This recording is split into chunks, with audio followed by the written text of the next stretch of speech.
Olá, eu sou a Beatriz e eu e o meu grupo vamos trazer uma breve introdução sobre as IST e vamos falar da fisiopatologia terapêutica da gonorreia e cancronite. Sobre a introdução às IST, nós vamos trazer alguns aspectos básicos que o nosso grupo considera importante para esse trabalho. Então, primeiramente, sobre o termo IST, ele se refere a infecções que são causadas por um bactéria, um vírus, um fungo ou protozoário e foram transmitidas através do contato sexual ou através da amamentação e pela placenta, que é o que nós chamamos de transmissão vertical. E esse termo, ele é relativamente recente. Antigamente o termo utilizado era DST, e hoje em dia ele está em desuso. E o motivo disso é que a OMS substituiu o termo DST pelo termo IST pelo fato de chamar a atenção para a possibilidade de ser possível que o indivíduo esteja infectado por algum patógeno e que ele esteja transmitindo essa infecção para outras pessoas sem apresentar sinais e sintomas, sem estar com a doença evoluindo. Então, sobre alguns dados epidemiológicos, em 2019, a OMS afirmou que a cada dia, cerca de 1 milhão de novos casos de IST curáveis surgiram entre pessoas de 15 a 49 anos. E apesar de nós termos políticas de controle e prevenção às IST, desde 2012 nós não vemos declínios significativos nas taxas de infecções novas ou existentes. Então, provavelmente existem falhas aí nessas políticas que precisam ser corrigidas. Uma a cada 25 pessoas, em algum momento da vida, provavelmente tem pelo menos clamídia, gonorreia, tricomaníase ou sífilis, sendo que é possível ter mais de uma dessas infecções ao mesmo tempo. Então, é um número bem grande, é cerca de 25% da população. Não é raro que uma pessoa venha a contrair uma IST. E segundo a OMS, em 2016, mais de 500 milhões de pessoas viviam com infecção genital pelo HSV, e 300 milhões de mulheres têm infecção pelo HPV. 240 milhões de pessoas viviam com hepatite B crônica, e 1 milhão de mulheres grávidas tinham sífilis ativa, né? A sífilis em mulheres grávidas precisa de muita atenção e muito cuidado.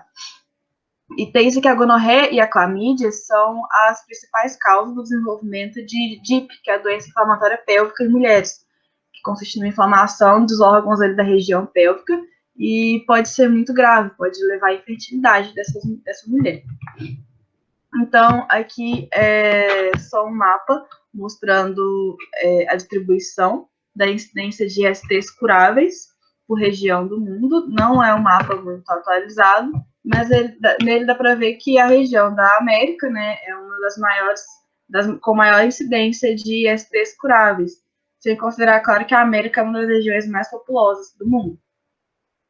Então, trazendo um pouquinho aqui para o Brasil, para fins epidemiológicos de controle, é obrigatória a notificação ao Ministério da Saúde dos casos novos de sífilis, seja ela adquirida pelo contato sexual, sífilis em gestantes, e a sífilis congênita, que é aquela que é transmitida para uma criança a partir da mãe dela, seja pela amamentação ou pela placenta. Também são obrigatórios os casos de hepatites virais B e C, dos casos de AIDS e de infecção de HIV.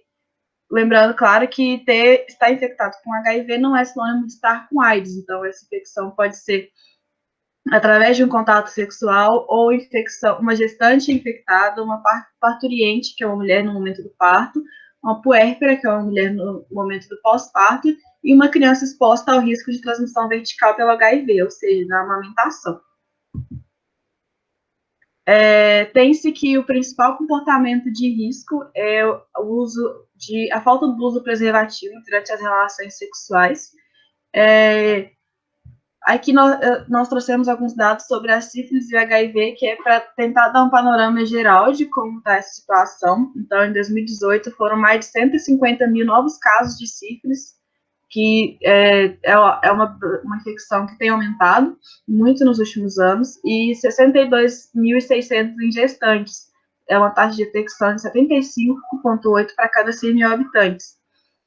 Sobre as notificações do HIV, em 2018 foram quase 44 mil novos casos, sendo que desses, quase 70% dos infectados eram homens.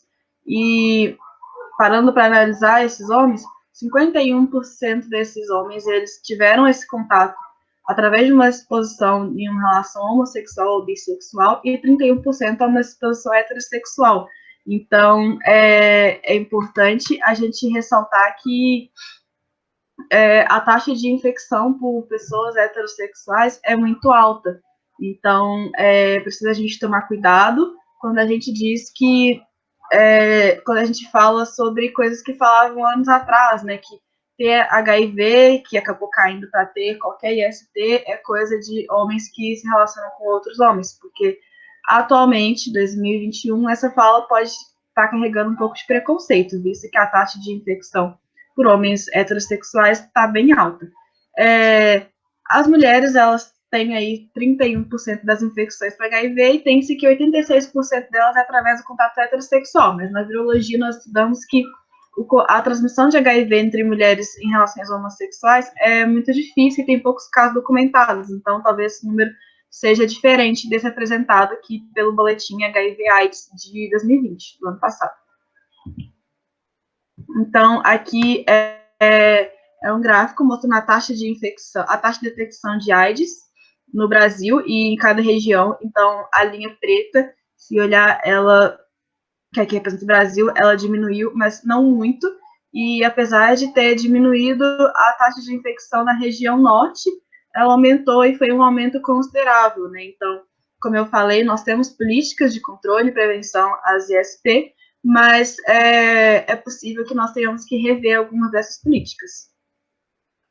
Então, sobre o tratamento, ele deve ser realizado considerando a eficácia, a segurança, a posologia, a via de administração, o custo, a adesão pelo paciente e a disponibilidade na região. E uma estratégia muito utilizada é a de estender para as parcerias sexuais quando possível, uma vez que algumas pessoas são assintomáticas e a falta de tratamento pode causar sérias complicações, como esterilidade, câncer, maior risco de contrair outras IST, e numa gestante pode transmitir para a criança, que pode ter como consequência um parto prematuro, malformações ou até a morte. Então, essa estratégia de tratar o indivíduo que recebeu um diagnóstico e, se possível, a parceria sexual é em vista de tratar essas pessoas que podem estar assintomáticas. Lembrando, inclusive, que todas as pessoas que fazem sexo sem proteção estão sujeitas a contrair uma ST, não importa a idade, se é adolescente ou se é idoso, não importa se é casado, se é solteiro, qual a religião, qual o sexo, qual a orientação sexual ou identidade de gênero. E é importante nós tocarmos muito no tratamento adequado, porque quanto maior o acesso ao tratamento, menor é a duração e a transmissibilidade da infecção. Então, um tratamento adequado reduz a transmissibilidade dessa infecção. Mas, falando sobre barreiras nessa questão do tratamento, por que as pessoas muitas vezes não são tratadas? Então, o primeiro ponto é que muitas pessoas estão com uma infecção e elas estão assintomáticas, o que não impede elas de estar transmitindo essa infecção. Então, elas não sabem que estão infectadas porque elas não estão apresentando nenhum sinal ou sintoma, ou até apresentam, mas elas não percebem ou não consideram aquele sinal relevante bastante para procurar auxílio médico.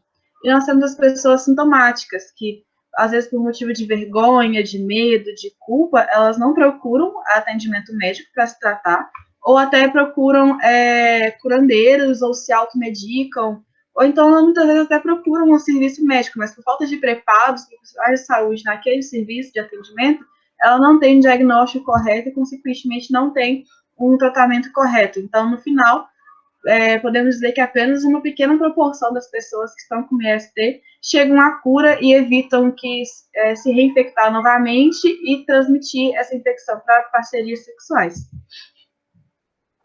Então, sobre as perspectivas futuras que nós temos em relação a isso, falando especialmente sobre a gonorreia e também sobre outras ISTs causadas por bactérias, nós temos a preocupação com a resistência aos antimicrobianos disponíveis, né? Sobre a gonorreia, já existe uma resistência alta à penicilina, a tetraciclina e ao ciprofloxacino. E nós estamos falando bastante aí sobre a resistência à azitromicina, né, que não sabemos como vai ficar de 2020 para cá, e também é uma preocupação para o tratamento da gonorreia, e atualmente ela está sensível a cefalosporina de terceira geração. E sobre o diagnóstico, nós precisamos procurar maneiras de diagnosticar no futuro de forma correta todas as IST, inclusive a gonorreia, né, realizar a identificação correta do patógeno para que tenha um tratamento adequado e incentivar o tratamento da parceria sexual, caso necessário. Outro ponto importante é incentivar a realização de testes rápidos, que estão disponíveis nas UBS, nas maternidades e nos hospitais referentes. Esse teste ele pode ser realizado para qualquer pessoa que solicite. O resultado surge em 30 minutos e, caso ele dê positivo, essa pessoa vai ser encaminhada para fazer um novo teste. Caso dê positivo mesmo, ela já pode ter um encaminhamento para fechar o diagnóstico com um tratamento adequado. Nós devemos orientar quanto à janela imunológica, né, que é o tempo que a pessoa vai demorar para a pessoa produzir anticorpos suficiente para que aquele teste rápido consiga detectar. Então, os testes rápidos são disponíveis para HIV, sífilis e hepatite C, e cada um aí tem a sua janela imunológica, então não adianta uma pessoa ter uma relação de risco hoje e semana que vem querer fazer um teste rápido, não vai dar resultado e a gente tem que estar preparado para orientar isso. A utilização dos antimicrobianos para o tratamento dessas IST precisa ser feita com critério, com muita responsabilidade pelos profissionais que são habilitados, e o diagnóstico preciso é o primeiro passo para que essa prescrição seja feita de maneira criteriosa. Esses cuidados, eles têm que promover a cura da doença, só que sem causar resistência bacteriana, reduzir a transmissão, reduzir os efeitos adversos a medicamentos e gastos desnecessários. Então, outro ponto importante sobre isso é falar sobre os estigmas. O estigma é um fenômeno social que é caracterizado por atitudes, crenças ou comportamentos negativos sobre uma determinada população mais vulnerável. Os mais prejudicados por isso são os pacientes que sofrem com HIV, porque eles têm medo de serem discriminados ou de sofrerem violência. Não, isso também se estende a pessoas que sofrem de outras IST. A consequência disso é que desencoraja as pessoas que vivem com quaisquer IST a falar sobre isso com suas famílias e com suas parcerias sexuais, e isso acaba prejudicando essas pessoas a procurar informações sobre IST, procurar um serviço de saúde, prejudica a adesão ao tratamento, e o preconceito ele realmente impede que as pessoas elas se curem de IST. É importante ressaltar que, além de qualquer pessoa poder contrair uma IST, como eu disse, relacionamentos fechados monogâmicos não são imunidades a IST. Uma pessoa pode chegar num relacionamento já infectado de um relacionamento anterior, assim como existe a possibilidade de uma pessoa se infectar por uma relação sexual sem proteção fora do relacionamento dela atual. Isso pode acontecer. Então, a gente tem que quebrar esse tipo de estigma, né, de que é só pessoa com perfil X ou perfil Y que pode pegar. Tanto relações homoafetivas como heteroafetivas estão expostas ao risco de contrair uma IST, e cada relação tem seu tipo de especificidade. Então, quebrar esse tipo de estigma é importante, é o que pode acontecer com qualquer um de nós, não é um bicho de sete cabeças, todos nós estamos aí correndo o risco de contrair uma IST, uma vez que qualquer pessoa pode submeter uma relação sexual sem proteção. Falando sobre um pouco do Sistema Único de Saúde, a gente tem que lembrar lá do princípio da universalidade e da equidade, que o princípio da universalidade diz que todas as pessoas, independente do sexo, raça, cor, orientação, sexualidade, identidade de gênero, têm direito ao acesso ao serviço de saúde, e que as pessoas que têm menos, elas devem receber uma atenção especial. Então, um pensamento com estigmas, com preconceitos, ele simplesmente não cabe em uma estratégia em que nós atuamos no Sistema Único de Saúde, não cabe para profissionais que são formados, né, no sistema público. As pessoas que vivem em situação de rua, profissionais do sexo, pessoas que são dependentes de álcool, de drogas, elas são mais vulneráveis, então a gente tem que sempre está incluindo essas pessoas quando nós pensamos em estratégias de controle e prevenção às IST. Lembrando novamente que o preconceito é uma arma que prejudica muito essas políticas. Eu vou falar um pouquinho sobre o papel do farmacêutico, né, sobre isso. Então, a farmácia comunitária é um local muito comum de busca, né, para atendimento de saúde. Nós, farmacêuticos, somos muitos e nós frequentemente temos muito contato com a população.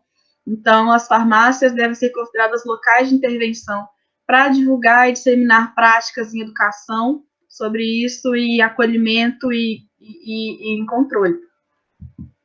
Esse cuidado ele deve abranger orientações preventivas, né, com a prática do sexo seguro em todas as relações sexuais por todas as pessoas, seja solteira ou casada, seja para uma primeira relação sexual. E falando em primeira relação sexual, é importante ressaltar a importância dessa educação com adolescentes, porque o início é quando a maioria inicia a vida sexual, e o início de uma vida sexual já com o hábito de usar preservativo, aumenta a chance dessa pessoa levar esse hábito do sexo seguro para o resto da vida dela.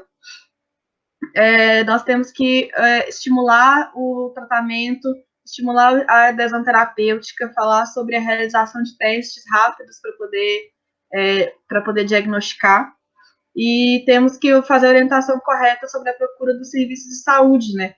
Falar sobre procurar o serviço de saúde sempre que achar necessário, sempre que aparecer uma ferida, com ou sem dor, que perceber um corrimento ali que está diferente, com dor para urinar, dor durante a relação sexual, lembrando que os fluidos que uma mulher libera diariamente ali pelo canal vaginal não são um sinal de infecção, é a fisiologia normal dela, e ressaltando também que candidíase e vaginose bacteriana são infecções comuns das mulheres, mas não são consideradas IST.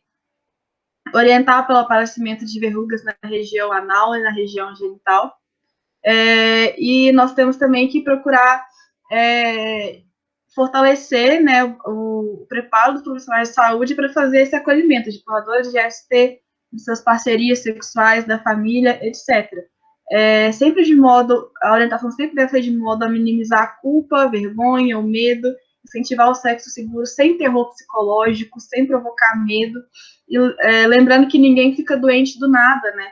Nós que viemos aí dos anos 90 para cá, nós tivemos uma educação muito formada pelo medo de ficar doente, pelo medo de acontecer alguma coisa. E os dados que nós temos sobre o controle de ISTs hoje em dia mostram que isso não necessariamente era uma atitude correta, né?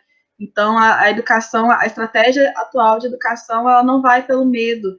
Ninguém adoece do nada, né? As IST, elas podem vir de maneira silenciosa.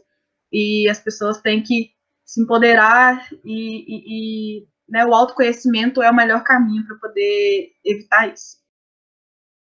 Dando continuidade ao trabalho, agora a gente vai falar um pouco sobre a gonorreia. Então, o termo gonorreia, ele foi descrito pela primeira vez por Galeno, pela junção, né, associação dos nomes gonos, que significa espermatozoide no grego, mais roia, que significa corrimento. O agente etiológico da gonorreia é a Neisseria gonorreia, que se trata de uma bactéria diplococco gram-negativo, que afeta a mucosa genital, mas ela pode também afetar regiões extragenitais, causando outras infecções que podem atingir, por exemplo, a mucosa anal, a orofaringe e a ocular. Trazendo agora um pouco do contexto histórico dessa doença, ela é descrita em vários achados na literatura, como nos escritos chineses, no Velho Testamento Bíblico e em outras literaturas da Antiguidade. Galeno denomina o nome gonorreia pela primeira vez, mas em 1879, Neisser descreve o micro-organismo. Em 1982, esses dois pesquisadores o cultivaram e recebe a denominação de Neisseria gonorreia. Na literatura, descreve duas fases do contexto histórico dessa doença. Uma antes dos anos 90 e a segunda depois dos anos 90. Antes dos anos 90, o conhecimento a respeito da doença, do agente etiológico, era muito escasso. Ele permaneceu parado. E após os anos 90, pesquisas de interação patógena, hospedeiro, dos mecanismos de ação do micro-organismo em relação à doença, o hospedeiro, seus tipos de resistência e da associação entre a gonorreia e infecções pelo HIV começaram a crescer. A epidemiologia da gonorreia. Então, há uma prevalência entre pessoas de 15 a 30 anos.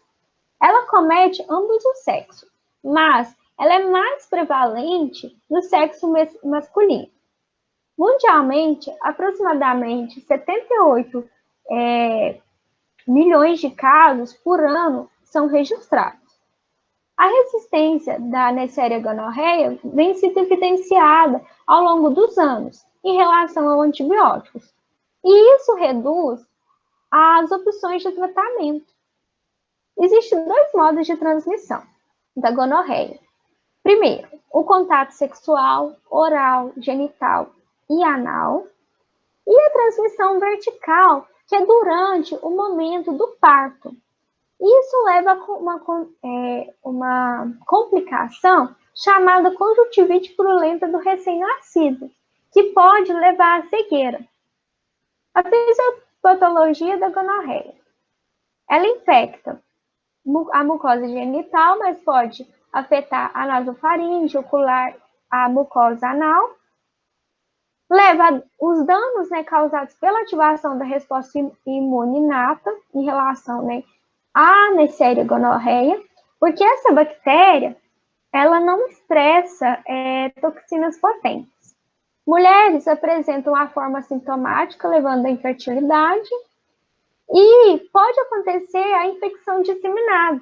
Quando a gonorreia não é tratada, ela se dissemina por articulações, meninge, coração e pele. E apesar de ser rara, essas infecções, elas apresentam sintomas muito graves, como artrite, meningite e endocardite. As manifestações clínicas em mulheres. Então, aquele corrimento vaginal com dor no baixo ventre, sangramento vaginal anormal, a disúria, que é a dor ou a ardência ao urinar.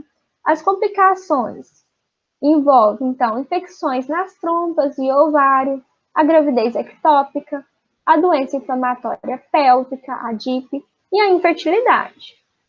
Em homens, apresenta, então, corrimento uretral, a disúria, que é essa dor, ou ardência urinar. As complicações são infecção da próstata, a epidemite e a infertilidade.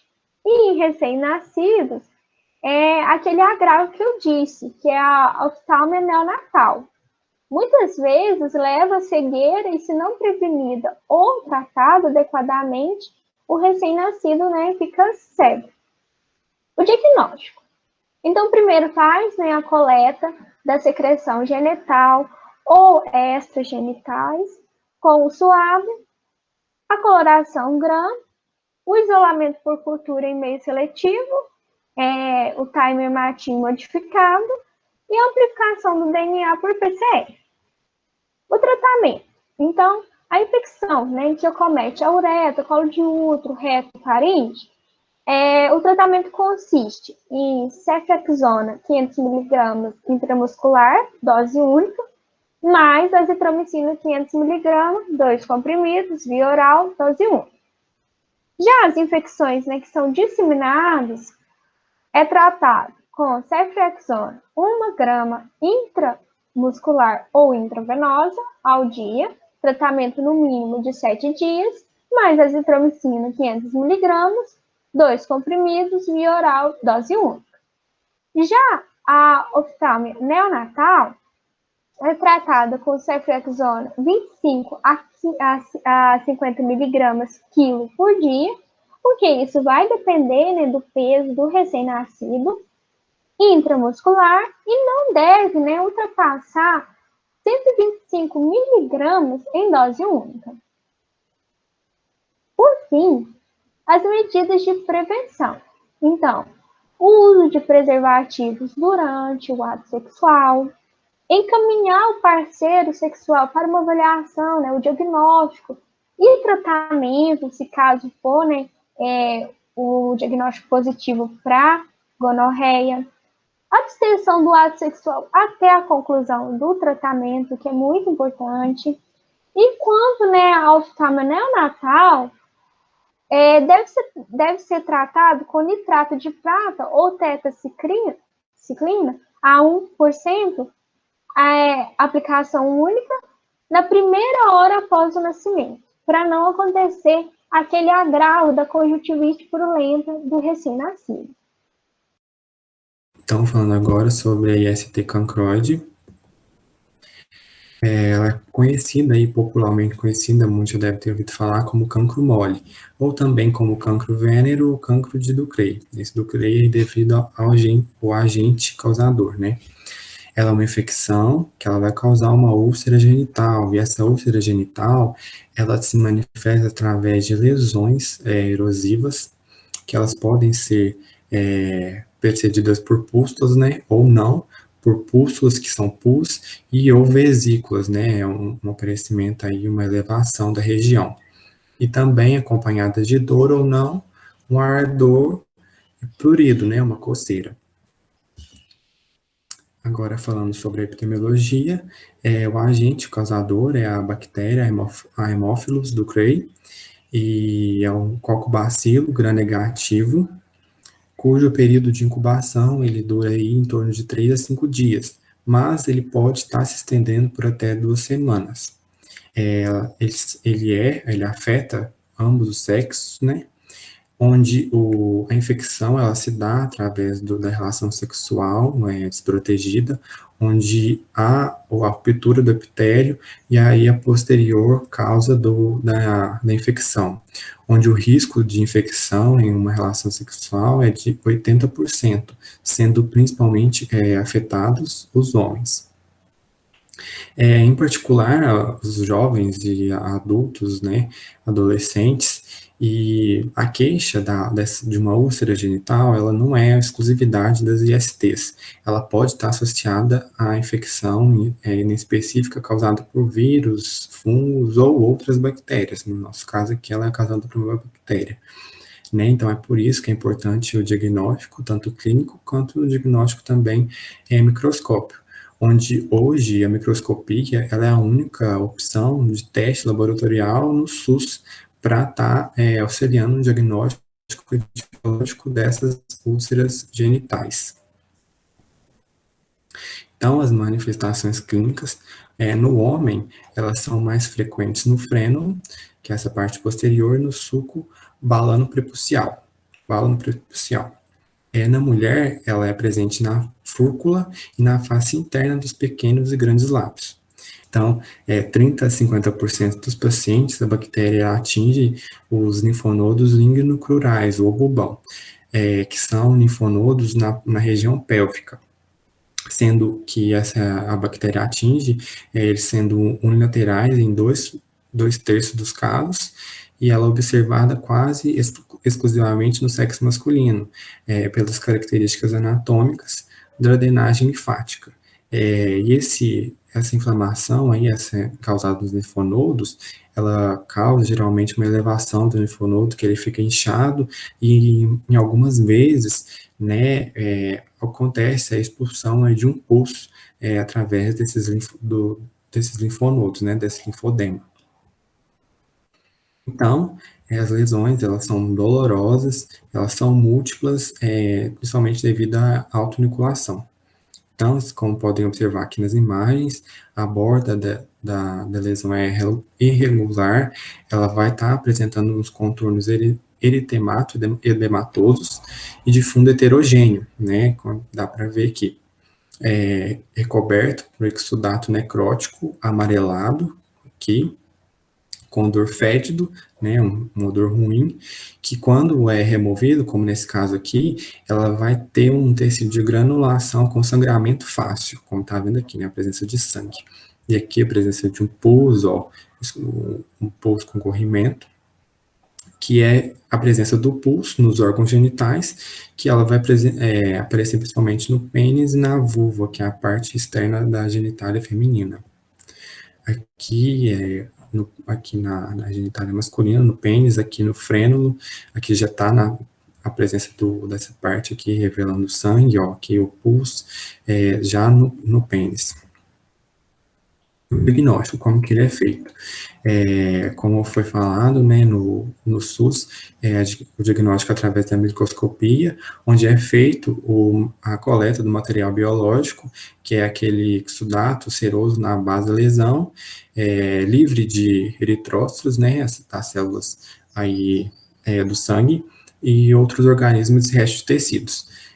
Aí é feito, então, através dessa coleta do material, é feita a coloração de Gram, onde é visto, né, os bacilos gram-negativos, que são de tamanhos pequenos, agrupados em correntes, igual está aqui mostrando em imagens, do tipo cardumes de peixes, vias férreas ou impressões digitais, que são esses vermelhos aqui apresentados nessa imagem. Também pode ser feito o diagnóstico, né, diferencial, onde é feito através da clínica, e também o diagnóstico laboratorial, onde são excluídas outras patologias, como sífilis, donovanose e outros carcinomas, e também é feito o diagnóstico com a coleta dos linfonodos inchados, quando há um inchaço daqueles linfonodos e ele está, às vezes, expulsando um pulso, é feito o diagnóstico, só que aquele diagnóstico é um diagnóstico mais completo. Então, falando mais sobre esse diagnóstico que está presente aí no SUS para a gente ainda. Após o diagnóstico do cancro mole ou do cancroide, o tratamento é à base de antimicrobianos e higiene local. Os antimicrobianos usados é a azitromicina, ciprofloxacina e ceftriaxona. É muito importante também ter cautela em relação aos parceiro ou parceira sexual desse paciente que teve diagnóstico do cancro mole. Por quê? Se ele for exposto até 10 dias antes do início dos sintomas, ainda que não apresenta sinal e nem sintomas, há necessidade de fazer o tratamento também. Em casos mais graves, do desencadeamento e desenvolvimento de úlceras e de bulbões, é necessário fazer a drenagem. Azitromicina. A azitromicina é o tratamento de primeira escolha. A classe dele é os macrolídeos. Ele tem efeito bacteriostático, ou seja, ele não mata as bactérias. Ele inibe a multiplicação dessas bactérias. E as bactérias já presentes no organismo, o sistema imune que vai ficar responsável por combatê-las. A posologia usada é de 50 mg, 2 comprimidos, dose única e por via oral. As indicações é para adultos, crianças e idosos. As gestantes, além de elas precisarem do acompanhamento do médico que prescreveu a azitromicina, ela também precisa do acompanhamento da obstetra, pela azitromicina ter efeito sistêmico. Os efeitos adversos são as náuseas, vômito, fezes moles, desconforto abdominal, prisão de ventre, gases, tonturas e arritmia cardíaca. O ciprofloxacina, ele é da classe fluoroquinolonas, ele é um bacteriocida, ou seja, ele combate as bactérias, ele mata as bactérias, diferente da azitromicina que impede a multiplicação. A sua posologia é de 50 mg, de 12 em 12 horas, por via oral durante 3 dias. As contraindicações é para idosos, crianças, diabéticos, gestantes e lactantes. Essa contraindicação para lactantes e gestantes é porque ele é nível sistema nervoso central. E para os diabéticos é devido ao efeito adverso do quadro de hipoglicemia que pode se desencadear. Os efeitos adversos mais comuns são gastrointestinais, que são náuseas, vômitos, dor abdominal, atropática, tendinite, cefaleia, distúrbio do sono, fadiga, tonteira e a hipoglicemia. Ceftriaxona. A classe dela é cefalosporinas de terceira geração. Sua posologia é de 200 mg em dose única por via intramuscular. As contraindicações são para pacientes que possuem hipersensibilidade a ceftriaxone e a qualquer dos recipientes da formulação. Seus efeitos adversos são reações alérgicas, eosinofilia, urticária, eritema, febre, anafilaxia. É muito comum ter como efeito adverso a reação alérgica, porque ela também possui anel beta-talâmico. É muito semelhante, a estrutura é muito semelhante com a penicilina. E existem muitos pacientes que desencadeiam a hipersensibilidade da penicilina. E também tem pacientes que desenvolvem, não mais que da penicilina, mas desenvolve também hipersensibilidade pela ceftriaxona. Esses são os 3 tratamentos usados à base de antimicrobianos para tratar o cancroide. É muito importante lembrar também que após o início do tratamento, o médico tem que reavaliar esse paciente em 10 dias, em até 10 dias.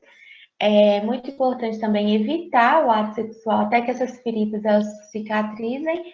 E importante também que o médico peça testes e exames para ver se elas não possuem outras IST, porque é muito comum que o cancro mole ele venha acompanhado da sífilis ou de alguma outra IST. Eu esqueci de falar também em relação à interação medicamentosa que a ceftriaxona tem com o cálcio. Então, a partir do momento que o paciente ele iniciou, está fazendo tratamento com ceftriaxona, é muito importante que ele evite o contato com o cálcio por algumas horas, para que não haja interação medicamentosa entre o cálcio e o antimicrobiano, né? E, por fim, a profilaxia. A profilaxia, mais importante, e eu acredito que muito comum entre as outras IST, é o uso de contraceptivos nas relações sexuais, porque não terá aquele contato com as lesões. Então, isso não deixa propagar, não deixa disseminar a IST, a doença, o cancro mole em si. Então, e é muito importante também para a proteção desse paciente, porque aquelas lesões podem ser uma forma de se expor a novos micro-organismos, a vírus e desenvolver alguma outra coisa ou se contagiar, né? E essas são as nossas referências. Muito obrigada pela atenção.